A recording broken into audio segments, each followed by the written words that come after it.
Hi guys, welcome back to a new video. Today we'll be looking at service helmets of the British Army. So this sort of timeline, which we'll be doing, is kind of a sort of from the Great War, well, middle of the Great War obviously, to close to the present day. I don't have the subsequent later models of service helmet, such as the Mk6 or even the Mk6A, or say the Virtus. So they will be excluded from this, but it's up to sort of where my sort of my collection goes as a whole. So the end date will be the Mk6 in this scenario, and the start of it will be sort of what is known as the Brodi, which is just the Mark 1 steel helmet, and then the Mark 1 star. But the Brodi was the liner system, not the helmet itself. So that's the as far as I'm aware, anyway. So that's where we'll be starting off, and we'll go through. Some of these are of for paratroopers use only, or for certain duties, say Riot duty, etc. So sorry about the camera, it's a bit wobbly. I don't have my stand for some reason; it's lost in the move. So probably the same case as with the other videos as well. But yeah, so I really hope you enjoy, and let's crack on with the video. Okay, so we have a plethora of different helmets here. As I said, we'll start off from, say, like the Great War, like this with this one here, all the way up to, say, the modern day, well, near to the modern day, sort of the late 80s going into the early 2000s, with the Mk6. So I'll go through them individually, and obviously with some of them I'll do in them pairs, etc., and we'll see how we get on. Okay, so here we have the first two. I'm starting off with the Great War, as I explained earlier. So before, up to this point, the British Army had, and its Empire troops, had not had some sort of protective headdress. They'd had a headdress with the name, that were called helmets, such as pith helmets and home service and overseas helmets, but these weren't protective. They'd also had cloth caps, the same degree again, they weren't protective headdress. They were more sort of smart and more traditional style, and more, say, to denounce the unit. The French around 1915, well, going up through into 1915, had come up with several different types of protective headdress and protective headgear, such as the skull cap, steel skull cap, which would go under the capee, and then later the Adrian helmet. Several different iterations of that. Excuse me. And the Adrian helmet would go on to be adopted by many other different nations, Russia, Italy, etc. So Britain's answer to this problem in regards to protecting the heads of their troops was this style of helmet, going back to a medieval style of armored helmet, and with sort of the wide brim, the sort of shallow but sometimes deep, depending on, say, the period of head part itself, with a liner system inside and the chin strap to hold on, etc. So there are Mark 1s, earlier Mark 1s, which they're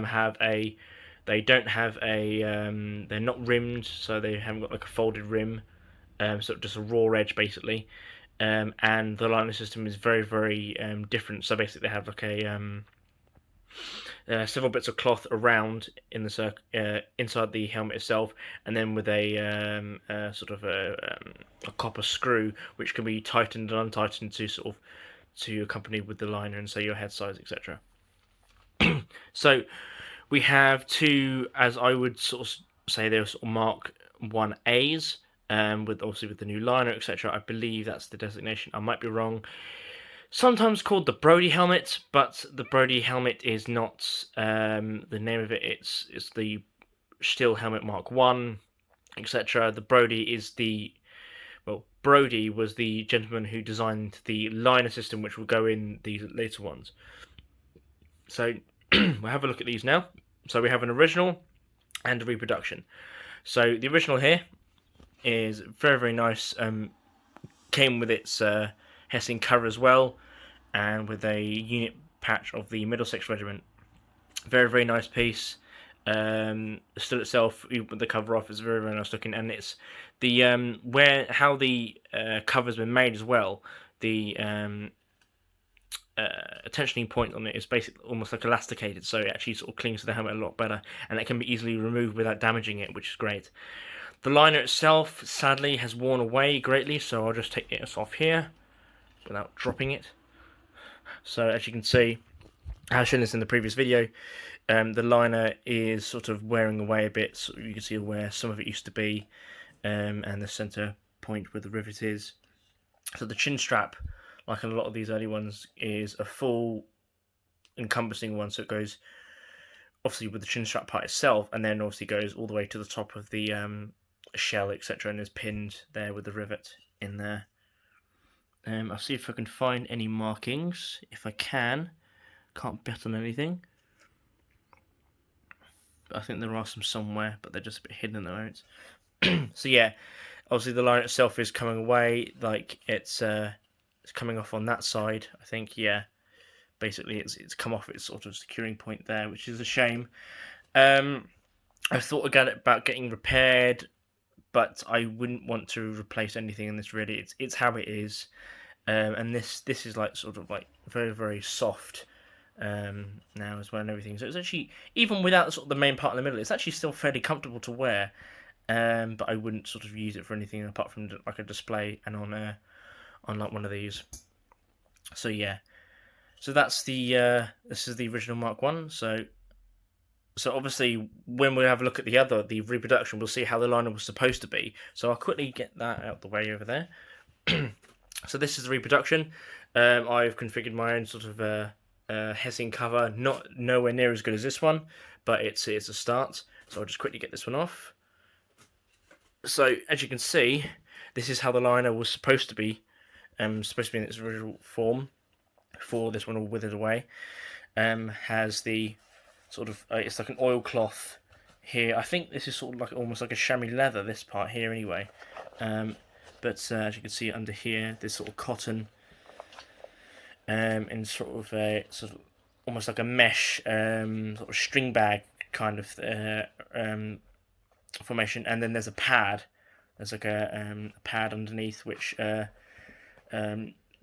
it was different compared to the different ones. So we had the standard pad, which was then covered with asbestos, and then you had sort of the pad, but it had like a rubber ring inside.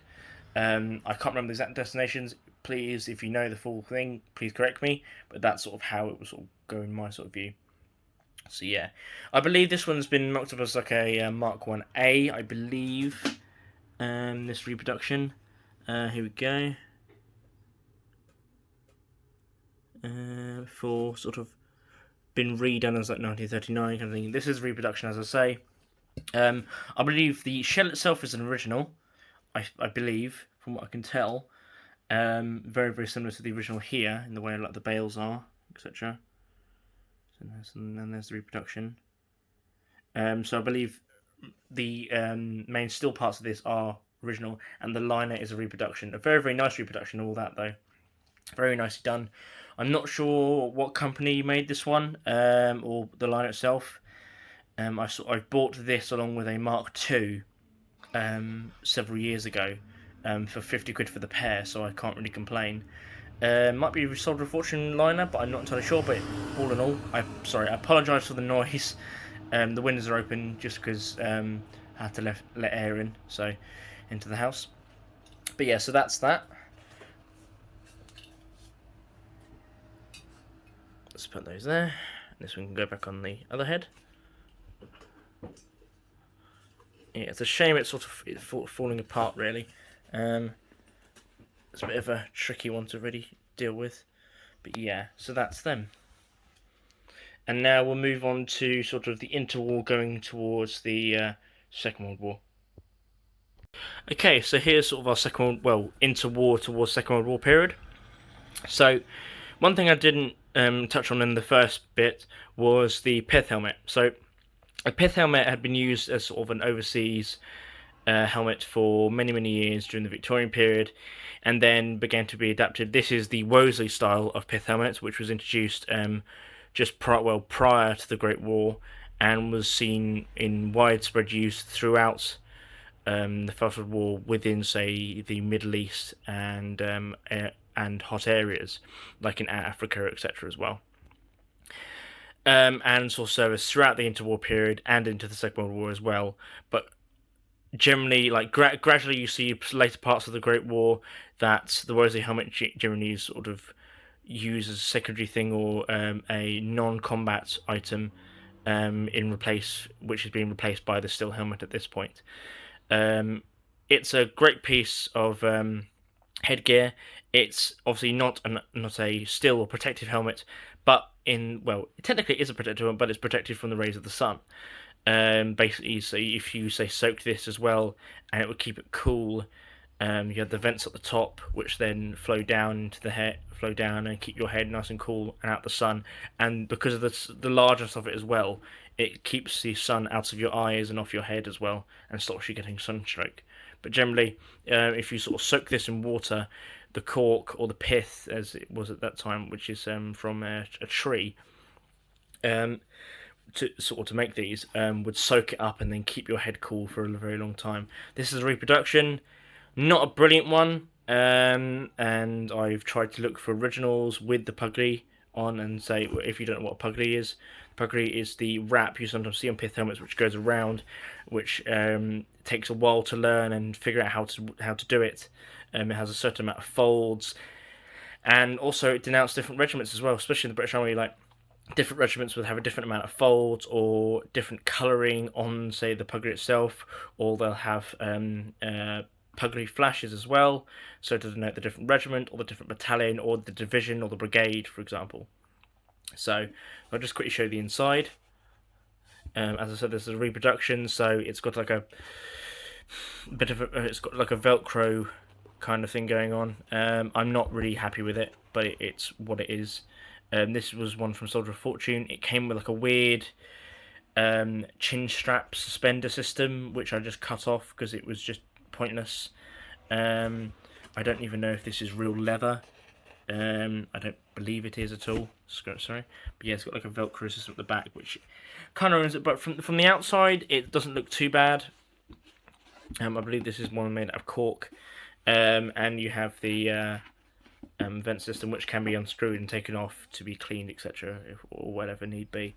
But yeah, it's from what it is, it's not too bad. I'm going to try and look for an original at some points, but they're not cheap and they're more difficult to come by these days. So that was just covering that quickly. Now let's move on to the late interwar, going into the Second World War. Okay, so here we have the early Mark II steel helmet. So the early Mark II had a large screw at the top, and just right there. Generally, it's sort of a different, more like a brown or darker colour to the paint that was normally put on it. Early war period, you sometimes see them with Hessian covers or just cotton covers, or say just plain like this. The chin strap, unlike say the Mark I, had gone over to this canvas chin strap with sort of the ink system here, and if I just flip it over, people say it's elasticated. It's technically not. It uses like a spring system. So you have two parallel springs here, which are connected onto like almost like O-rings or D-rings, I should say. Either side, one connecting to the part of the chin strap itself, the other connecting to the bales on the other side. And this was just a simple chin strap that could just be locked onto each side and then ready to go, could be easily swapped out. Unlike the Mark I's, where the liner, the chin strap was an integral part to the whole of the liner itself, so it had to be all removed. This is much more quicker. The liner itself has this sort of like oilcloth type of, it's almost like a weird sort of like leather as the main basket itself, and the earlier Mark IIs had this oval pad at the top. The liner itself could be easily removed by just undoing the screw and the nuts, take it off, put in a new liner, and then that's all good, ready to go. But the earlier Mark IIs had this oval pad, a large dome one at the top, which you can see there. This will then be later replaced by sort of a cross style pad, as we'll get onto in a second. But yeah, so that's the earlier style of Mark II.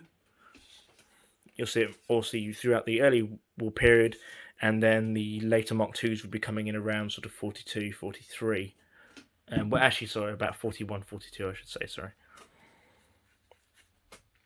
Where there'll be more seen, but you can't really tell the difference, really, mainly. Especially when they've got covers on. But it's mainly to do with how the liner was, really. That's all really that main thing that changed, and also how the large screws, etc. On this one, this is one of the later Mark IIs. Obviously, you can't see the screw because there's a Hessian cover on it with a net, and then you got a scrim on it, Hessian scrim, and other bits like a jumper or scarf or whatever to break up the outline of the helmet itself. So these are both reproductions, just to say. I think the shells themselves are original, but the liners are obviously reproduction, so the chin straps, etc., and all the other little bits there. The chin strap on this is on the other side. I don't know why. It's just how it came to me, and this chin strap itself, the attachment has given me a lot of trouble, and the bails themselves and the hooking point for the chin strap have been a bit worn out. So I've got to try and see if I can replace them at some point. So let's quickly get this off and open this over. I've replaced the liner in this. It was originally a much smaller. Excuse me. So let me just take a drink. Sorry about that.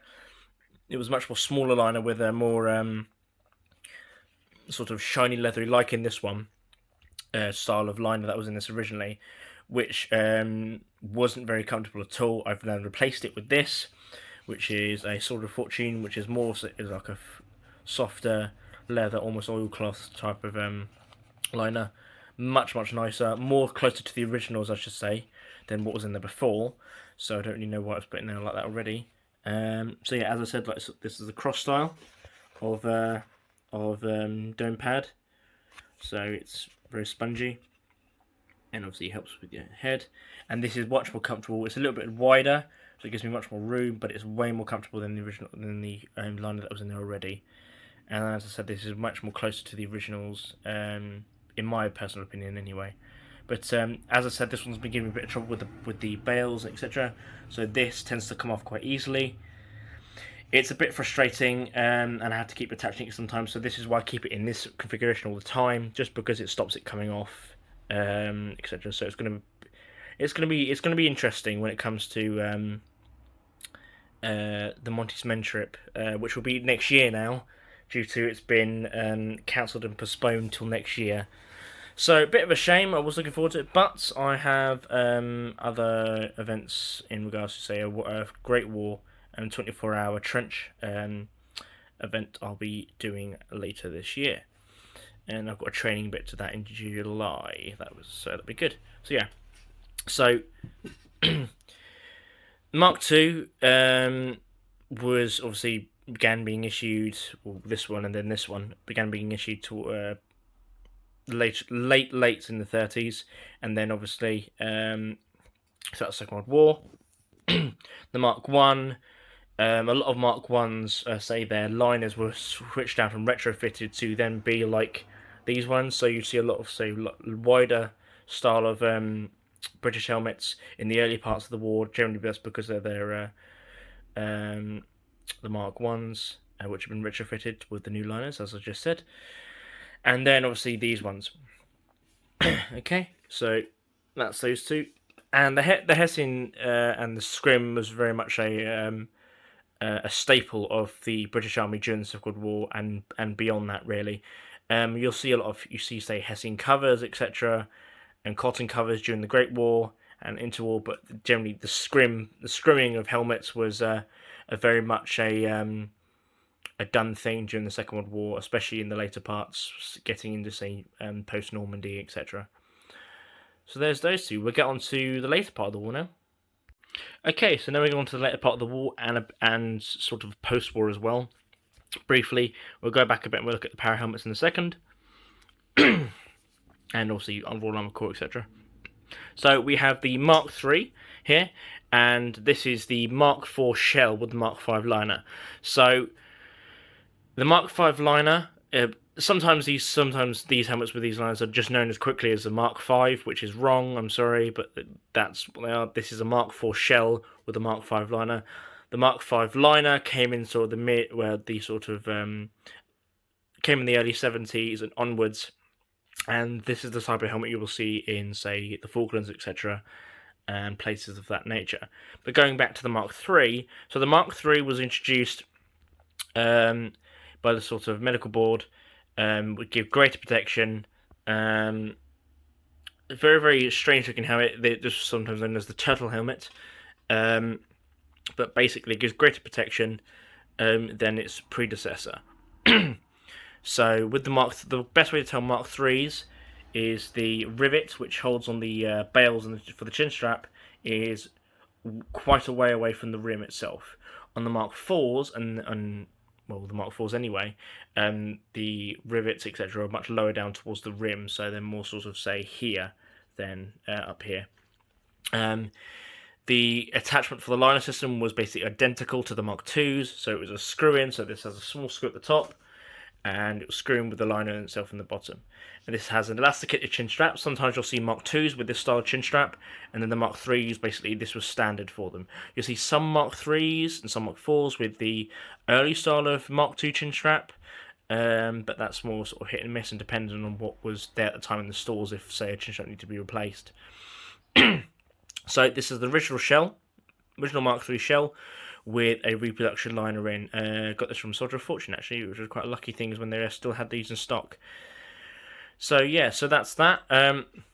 These were first sort of seen during the D-Day landing. So most members of, say, not all, but most battalions in, say, the 3rd British Infantry Division and the 3rd Canadian Division had these helmets, and then will become more and more mainstay later on in the war. So I'll quickly just show you the liner. As I said, it's very much identical to that of its predecessor.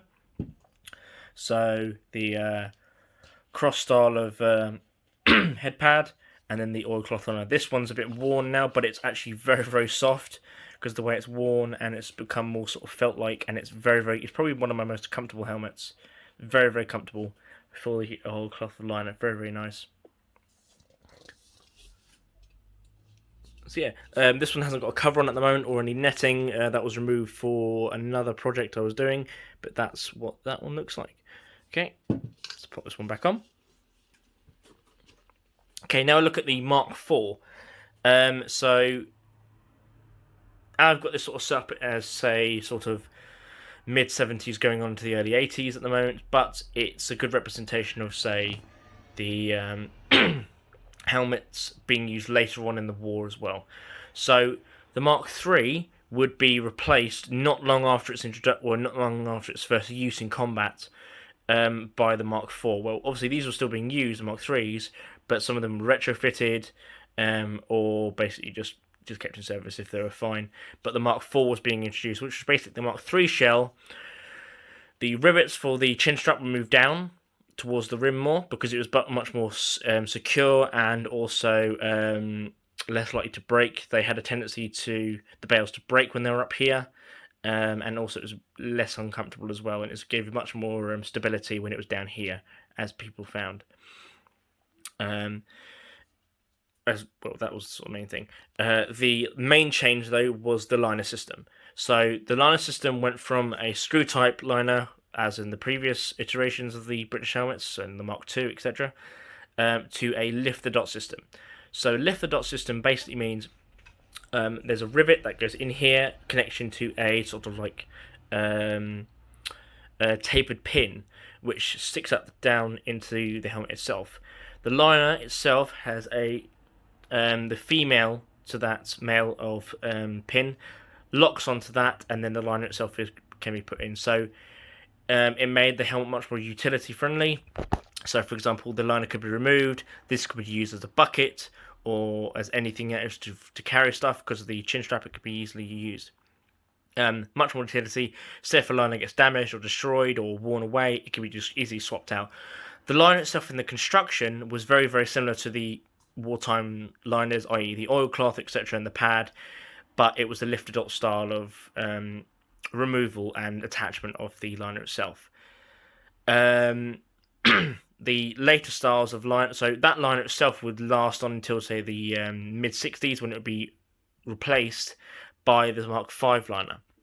So, as I said, this is a Mark IV shell, and everything about it is Mark IV, apart from the new liner itself, which is a Mark V. So I'll quickly just zip this off. So as I said about the sort of helmets of this sort of period, very much a lot of scrim and the netting, etc., to give it more concealment and break up the outline as well. As you can see, the chin strap, like with this one, is elasticated, just attaches to the points, which are lower down to the rim, which are right here. But the main difference is the liner itself. So the Mark IV introduces lift the dot system, as you can see there. So there's a pin here, which literally just clips onto the female part, which is on the liner itself, and clips onto that. And there's like a little tab on the back here. Actually, is it back here or on the front? Yeah, on the front here. So if we just get there, probably just see there, it's a bit dark on the front, sorry. So lift that, you pull that, and the liner comes out completely. So very, very easy to put in and remove. As I said, the Mark IVs were very, very similar to this type of the earlier type of liner, in the way of like it was oilcloth, but the Mark V consisted of, if I just unfold this, just see inside. There's like a foam ring, so as you can probably just see, there's like a foam ring that goes around the outside to give more cushion to the wearer's head on this part, and then it's like this elasticated jumper material, which is on the inside itself, which gives it very much good support, and it's very, very comfortable, extremely comfortable helmet. It can sweat, and new ones, if say haven't been worn for a while, if say you got it, they do tend to itch a bit, but after a while, you get used to it, and it's actually extremely comfortable. And obviously you have the cross pad at the top, which is similar to the early style of helmets as well. At the top there.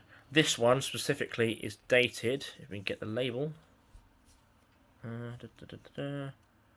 So, RM Limited. There we go. 19... Ooh, if it wants to focus. 1976, I believe that is. Yeah, 1976. There we go. Sorry, it is a bit blurry. There we go, yeah. I believe that's the gentleman's name originally. I'm not too sure. But yeah, so that's the style of liner. This is the latest style of netting as well. And I just basically just put a sandbag over it and then just filled it with Hessian, basically, to accompany that. Also, I've attached on this one, very much done this sort of 70s and 80s period, one of the clips off the 58 pattern webbing. This is basically so I can attach it to my webbing, etc., when I'm not wearing it, so it could be on my person but not having to don it. So yeah, so that basically is a sort of representation of, say, the Mark IV,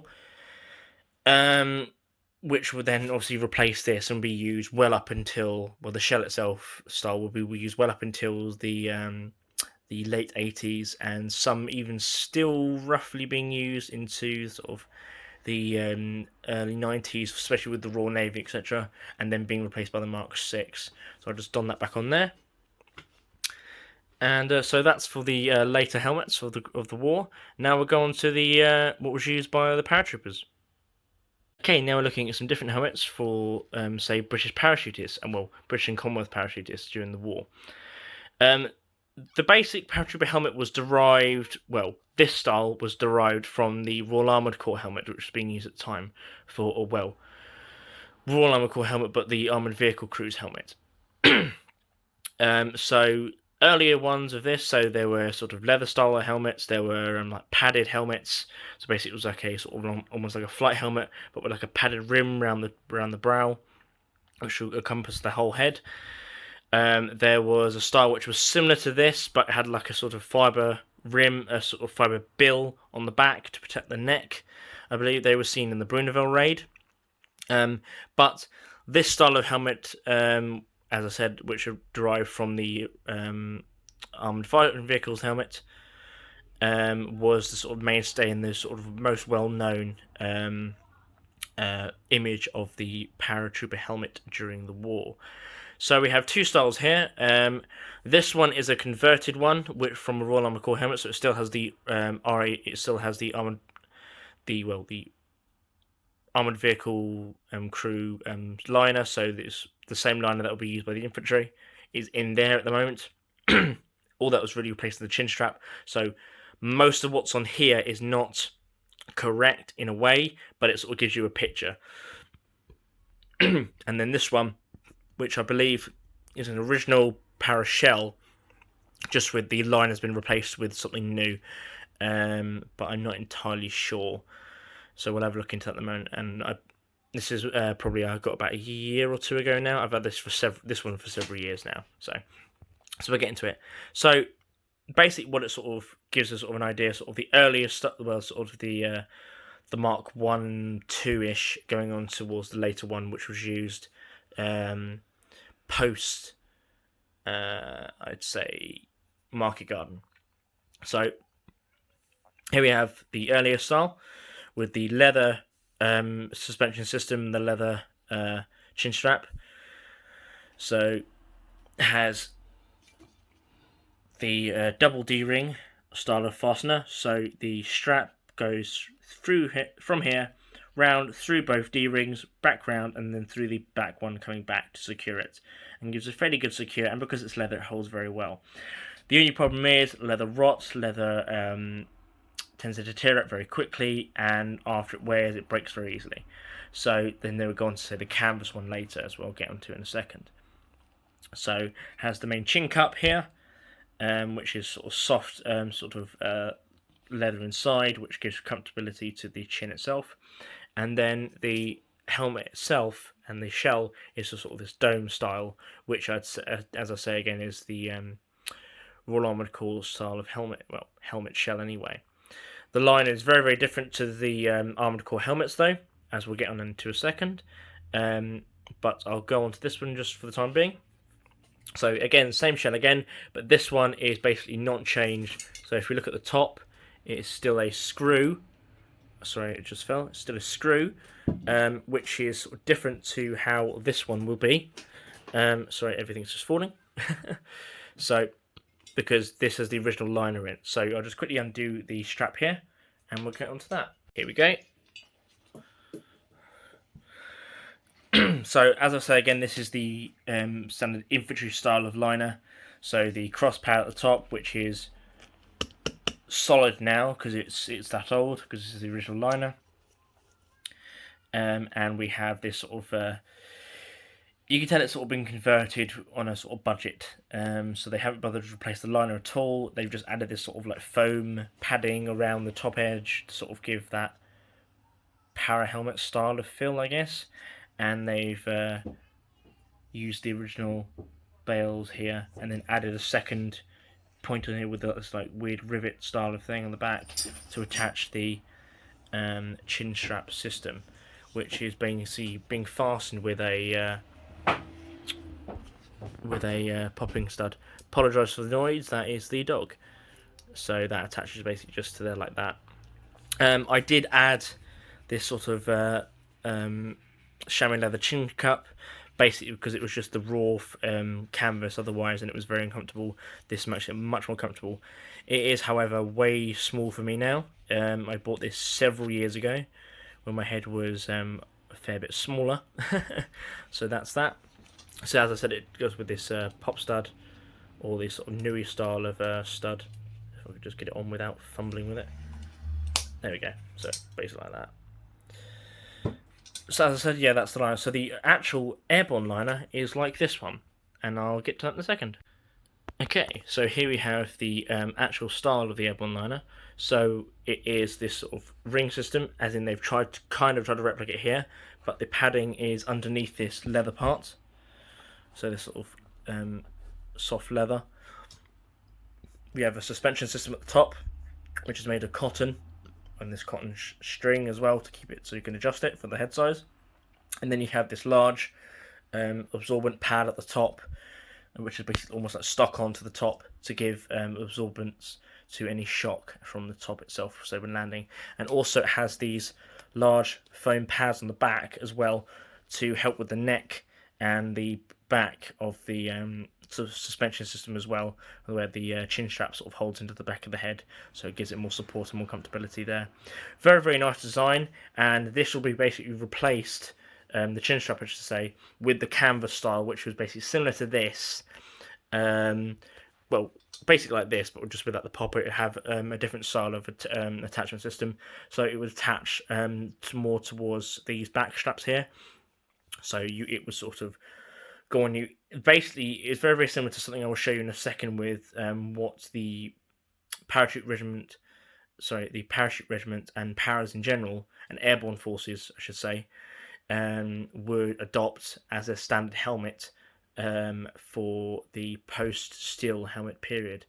Basically, the new helmet would be adopted around the late 70s and would replace this in service. You still see some of these being worn, and with the canvas strap versions, the sort of post-war ones being worn in the Falklands, but fairly rare. You see them being worn in, say, Northern Ireland and that, though. But yeah, so this is the sort of para helmet. As I said, as with most British helmets of this period, scrim was a major part, especially with the airborne forces. Scrimming was a major part. This one hasn't got any on, just because I didn't have any spare, but it basically has got the net on as well to break up the outline. So okay, so there's those two. We'll move on to the next part. Okay, now we're coming to some of the more unusual or sort of utility helmets. Kind of. So, starting with this one on my left, we have the M76. I believe that's the correct year. Airborne helmet or para helmet. This is, well, at this period, this was non-ballistic. I believe they are ballistic now. Correct me if I'm wrong, but basically introduced to replace the steel helmets of what the airborne forces have been using up to that point. You see these used a lot in the Falklands, etc. So this uses basically almost an identical style of suspension system in the way of with the chin strap, etc., to that of the later style of the airborne helmet used during the Second World War and post that. So it basically has sort of a 3-point attachment system. So as you can see by these screws here.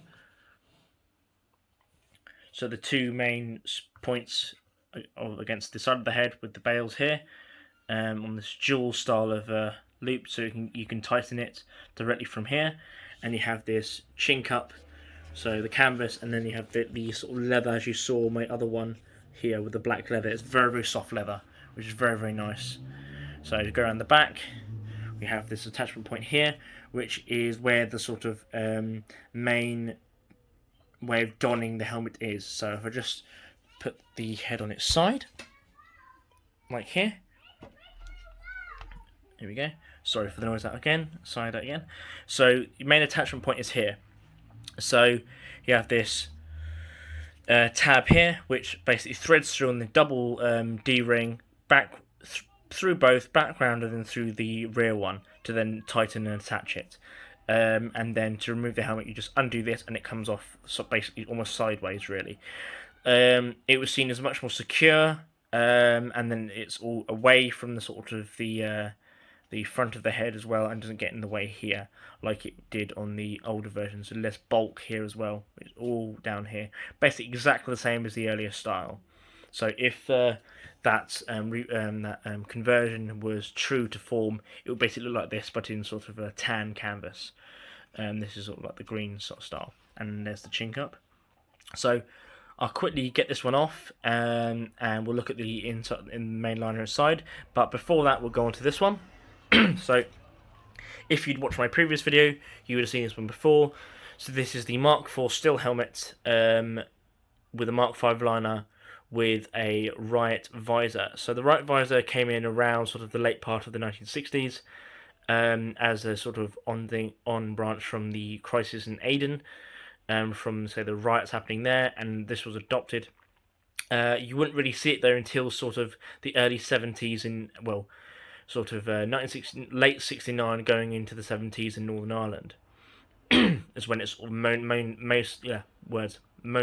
mainly known for. Sorry, I couldn't speak then. Mainly known for. So, has the main visor itself. So if we can see the dates on here for you, I'll just scan it in here. So if we can try and get that to focus, probably won't, but that's my luck, isn't it?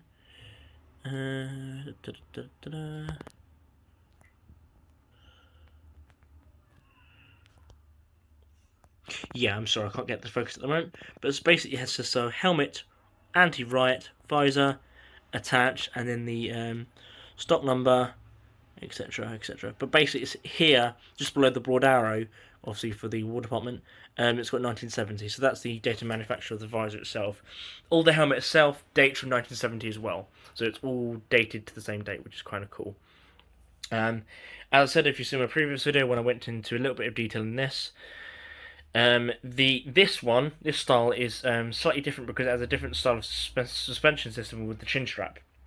It has a 3-point chin strap, like say in the para helmets, to give it more stability when the Riot visor is donned. Well, this being a sort of Riot visor version of the helmet anyway. So as I said, it's the Mark IV shell, Mark V liner, so it's that soft stipe, but with the 3-point chin strap. So I'll quickly cut and we'll show the insides of both of these, and then we'll get on to the last bit. Okay, now let's have a look at the liner systems. So within the this para helmet, so the M76, sadly, like a lot of this is like a polystyrene inner base, and then sort of look at sort of fiberglass, plastic shell itself. So again, I believe the current ones are now obviously thicker and are ballistic. I'm not entirely sure though. Please correct me if I'm wrong. I haven't seen one of the later ones. This one's a bit of an earlier one. I believe this is sort of late 80s one. I think, I'm not entirely sure. Might be a bit earlier. So yeah, so polystyrene inner basically, and then you have this like padded section of sort of around with this sort of like felt cloth which sort of protects the head itself, and then you have this sort of plastic and cotton string suspension system itself for the head itself to rest on. But in general, it's a very, very light helmet because it's mainly polystyrene and fiberglass. So that's there, and I think that's the original owner's service number in there, and I think that's the size. I'm not too sure, but yeah, there you go. I might be wrong. There you go. So yeah, and as you can see, the line the chin strap section has now been undone. So there's the 2D rings that this passes through, and then back on itself to secure it. So that's there, and then the chin cap itself with this soft leather to help to give it more comfort, etc. For the wearer. So that's that basically. So now we'll move on to the to the Riot helmet itself. So as I said, for I think the third time now, so the Mark IV shell with the Mark V liner. So if we can try and find the date on this one, here we go. Oh, correction, this one's 1986. Well, this the liner itself is 1986, so it might be a newer liner that's been put in. But the visor itself and the helmet itself is 1970. So, and then this chin strap here. So this is a 3-point chin strap. So probably better visuals than on my last video, but 3-point chin straps are here. Correction, the chin strap is 1972. So there we go. M and W and S, 1972, and there's the stock number. So T32 2972. So I think that might be the 2nd of the 9th, 72. I think that's what it stands for, and then the broad arrow, obviously. Very, very nice piece. So yeah, as I said, 3-point suspension system, a line chin strap system. So securing point at the back here. So there's a rivet on the back here that secures this one. You have the little sort of bucket style of support for the back of the head, and then you have the 2-point securing systems here, which also coincide with the attachments for the Riot visor as well. But with these helmets, the main reason for that addition of that chin strap, which was not very common really, as far as examples I've seen in pictures, you don't really see it. is because this is very, very unbalanced. The way the helmet is shaped anyway, and the way the visor is, so sometimes if these aren't say tight enough, it tends to rock about a lot. When you're moving, it could flow forward, which then makes it top and front heavy. It goes back. Sometimes you see them being rested there. It makes it very back heavy. The best basically place to wear it without it being in front of you was on top, because it's much more balanced. But it was a very unstable platform. That's why I say with the introduction of the Mk6 helmet, they had their own visor on there, which had securing points built into the helmet already, and it was much more lightweight. This was a steel construction with the main supporting bar, and then with the perspex protection cover itself. There are covers for this, so you can get. I know IWM. IMA. Sorry, not IWM. IMA in America have the screen covers for these. I don't know how the hell they got over there, but that's beside the point. That's the only place I've seen them. I don't really know why, but yeah, that's just how it is. But yeah, that's the anti-Riot helmet for this period. So this is sort of the more sort of late, well, sort of mid Cold War period. This was being introduced in the very late 60s. Obviously, this is 1970 visor. I think there are some photos of, say, Mark IIs with visors on, but it's very, very rare. There was an introduction of a sort of a makeshift visor, which was on like elasticated straps, which attached to the helmet itself. So you just string it around the helmet and it would attach to it. They're very, very rare and almost practically don't exist anymore. Maybe in museum collections, but I haven't seen one in person. There's some pictures of those being used in very, very parts of the early parts of Northern Ireland, say in 69, 70, and then to be properly replaced by this as a more sort of stable point. And then obviously this will be slightly replaced by the Cromwell helmet, which was basically a motorcycle helmet with the Riot visor attached, which gave a more stable platform for the Riot visor. Didn't really help on hearing, because it basically blocked most of your hearing, because it was a full covering of your head apart from your face, in the way of the helmet itself, not the visor. And then obviously when I said about the Mk6, so that's those two, and obviously I said about the M76 as well. So we'll crack on to the last part, and then we'll go on to wrapping up this video.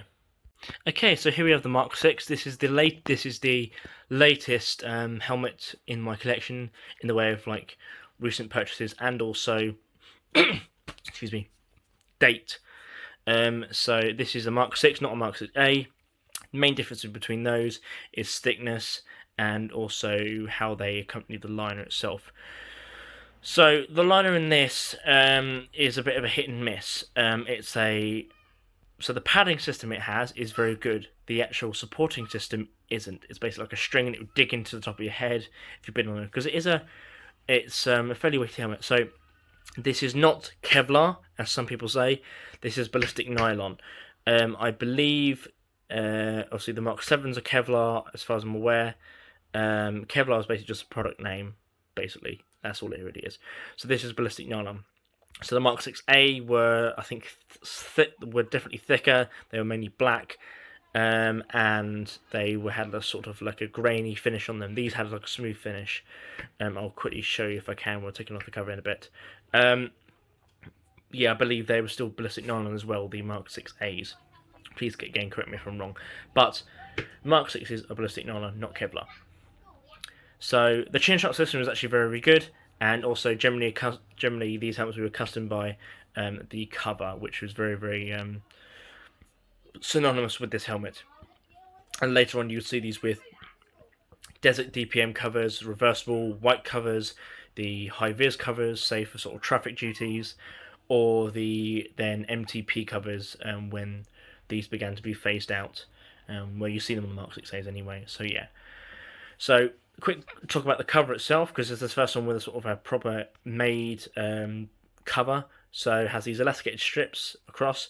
This is very old by this point. I think this there's an 80s one, so there's no elastic. If you just hear, the elastic has basically gone completely now. It's basically just like, yeah, it's gone completely. But it's a DPM cover. On the other side of this, I think it's just white, as far as I'm aware. I'll have to give it another double check. So yeah, it has these little loops for foliage, etc., and scrim, so it's all integral into the helmet itself. So we'll just quickly turn the head on the side quickly and have a look at the system. So see here the suspension system, so it has like a pad at the back which gives support to the back of the head, makes it very, very comfortable, very, very soft, and it's leather and it's like padding underneath.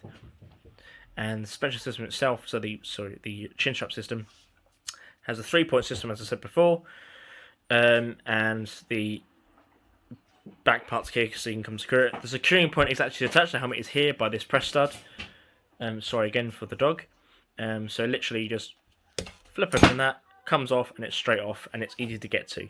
So I'll just take the head out, and the helmet rolls away. Sorry for the wobbling in the camera. So here we have the suspension system inside. So we have this sort of like almost like bowl style of or sort of scoop style of protection and padding. So we have this padded part at the front. This one's it has become a bit stiff over time, but generally would used to be much softer than this. So there's leather padding at the front, and these can be removed and replaced. And then you have the padding at the back, and the suspension system at the top is this sort of 4-point strap with the string in the top, which is not comfortable at all. Which will be replaced with in the Mk6A with a sort of like mesh suspension system, which was so much more comfortable, which will be used again in the Mk7. And then the Virtus has a completely new style of system, but it's similar, similar sort of towards the Marpat helmet that the Americans use. So as I said, with the chin strap system, so we have the cup, the chin cup itself, very, very similar to the previous one I showed you with the para helmet. Basically almost identical, but just slightly different with the attachment. And there's the press stud, so loops through here. Sorry, get it around the right way. Loops through here, goes through, and then clicks on back to the top. Okay, so that's the inside. As you can see, probably here, there's these like sort of cutouts here where the chin strap is attached. This is basically gives you room to wear, say, comms, radio equipment, etc., headphones, obviously, or earphones or ear defenders, etc. Many earphones. Again, sorry for the dog. And also there's securing points for the Riot visor, so it can be put onto the helmet directly. Doesn't need to go to an armourer, etc., to be retrofitted for that duty. So it could just be easily clipped on. So these screws can be undone and it can be slipped on. So quickly go on to the cover again. So DPM cover with the straps on the set. I'll quickly try to get it off. I'll just pause here and I'll show you it when it's off. Okay, correction, there's not white on the inside, it's just basically just a bleed through cloth. So there were types with the there were types with the wet on the inside or different, or say desert on the inside. Sorry for the noise again, it's just started to rain outside. So there's a lot of interference in this video, I do apologise. So yeah, so that's the cover itself. There are many, many different styles of covers, as I've said, being made, different camos, different colours, different uses, etc. So that's the cover. So now we can have a look at the helmet without the cover on. So now you can see the more prominent sort of ear parts, as you call them, on the helmet. This very much sort of like swooped style as it goes down, helmet, and then the ear parts here, and the attachment for the visor, and it has a smooth finish. So the later styles, so later Mk6s and then Mk6As would have this sort of grainy finish on underneath the paint, just to stop glare and basically just make it more sort of useful for the wearer itself. But generally they have a cover on, so it wasn't really much of an issue. But sometimes in training they'll have no cover on at all. So let's see if I can find a date. I don't know if I'll be able to at this point. Trying to think the sort of stock numbers on them. Apologise, there's no light on here at the moment. Actually, I might be able to put it on. Apologies for that. Yeah, I can't get the thing at the moment. So yeah, I believe this is sort of a late 80s one. Very, very nice condition. Very large as well, because of the smooth finish as well, which means it's much earlier. but in very, very good condition. The liner's in great condition as well, for what it is as well.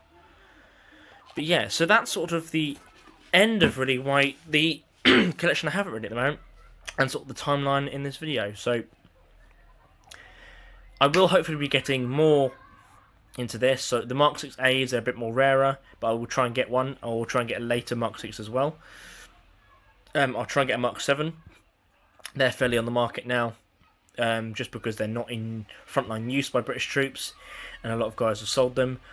I will try and get a Virtus, but that might be a bit tricky. There's a lot of iffiness over that, but if I can try and get one, I have been able to handle one before, and they have had a little bit of thing in the past, but there was some criticism, but I've given it a try, and they're very, very comfortable, and they're very, very nice to wear, I find. They've got sort of I think the main criticism of them is sort of the fitting parts are mainly plastic, so they're a bit brittle, but it can be easily replaced, so it's nothing too much. But yeah, so that's that. I really, really hope you enjoyed. Sorry if I rambled on a bit, and if this video's gone on a bit longer than it would have. But this was sort of not really a fill-in, but a sort of a little project I wanted to do, because I hadn't really done a timeline thing before. Hopefully the next timeline thing video we'll be doing is around the uniforms, and I will be in full kit doing, say, voiceover to the pictures I'll be showing you, hopefully from, say, post Dunkirk period up until say the Falklands, so sort of from 42 to 82. So from 42 to 82 hopefully be the video. So I might be able to do a bit of earlier stuff, but make it a bit longer, and maybe eventually have a full Great War impression kit loadout, whatever you want to call it, to go as well. So really, really hope you enjoyed, and so yeah, and goodbye. Okay, so I really, really hope you enjoyed that video. Sorry, I sort of cut off slightly at the end, but yeah, so I really, really hope you enjoyed. If you want to subscribe, please do so. Whatever you want to do. If you want to leave a comment, it'd be great. Any bit of tips, tricks is always a help. So yeah, so I really hope you enjoyed. Any links to some more photos, etc. I do have to sort of upload the other photos of the previous video as well. I said I would down and there, but obviously some of it corresponds with this video, so which is good. So again, really, really hope you enjoyed, and I'll see you again for the next one. Bye for now.